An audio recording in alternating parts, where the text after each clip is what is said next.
Hello mga kalangga. Ayan, nag-jump na yung yung sibuyas. Hello mga kalangga. Good afternoon, good evening, good morning sa inyong lahat dyan. So ayan, magluluto na naman tayo ng simpleng ulam. So magluluto ako ng broccoli. Ayan mga kalangga, oh. Yan ang aking lulutuin, broccoli lang, mga langgi. So sasahugan natin ng hipon.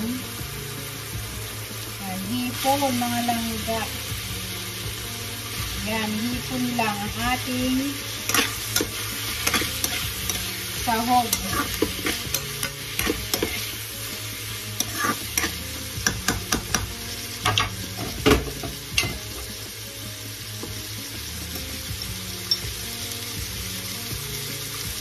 Powder, pepper. Yan, haluin natin.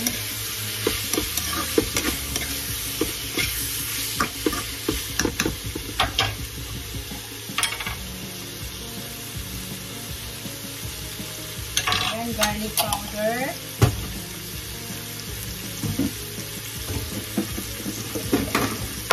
Yan, nalaglag.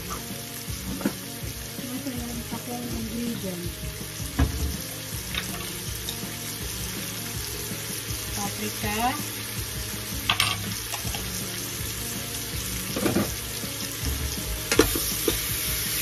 Haluin natin mga langga. Ayan, lagyan natin ng konting tubig.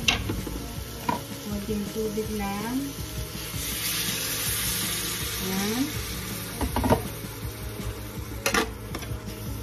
Lutuin muna natin ang ating shrimp. Saka natin ilalagay ang ihulog natin mamaya-maya ang broccoli. So, ang ulam ko lang today is broccoli na ginisa na may sahog na shrimp. Yan. Takpan muna natin ang mga siguro lutuin muna natin yung shrimp na mga 5 minutes. Ayan. Hello. Tingnan natin. Check natin. Ayan. Punong-puno na siya. Punong-puno na siya. Lulutuin natin ganyan. Tapos may lalagyan na natin ang ating broccoli. Ginisang broccoli na may sahog na shrimp. So, takpan pa natin ulit mga 3 minutes pa mga langgin. So, check ulit natin. Ayan. Ayan. Malapit na siya. Luto na siya. So, ilagay na natin ang ating broccoli. Ginisang broccoli lang mga langga ang aking ulam. So, diba lang kakasustansya niya? Masustansya na panglaban pa sa mga cancer ang broccoli yan. Haluin natin ganyan mga langga.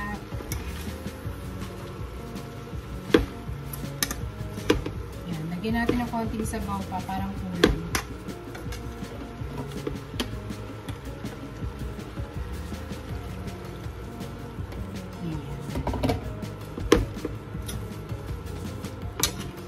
Ginisang broccoli lang siya na may sahog na shrimp.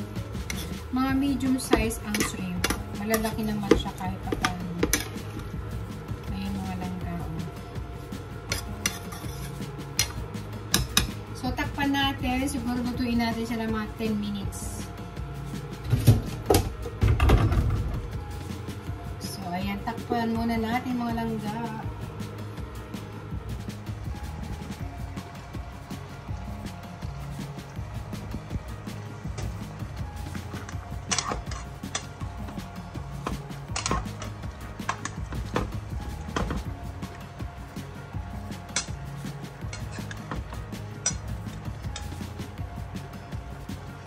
Tikman natin mga langga. Yummy. Ang sarap na mga langgi. Ngayon na siya. Ayan na po mga langga. Ang aking broccoli with shrimp.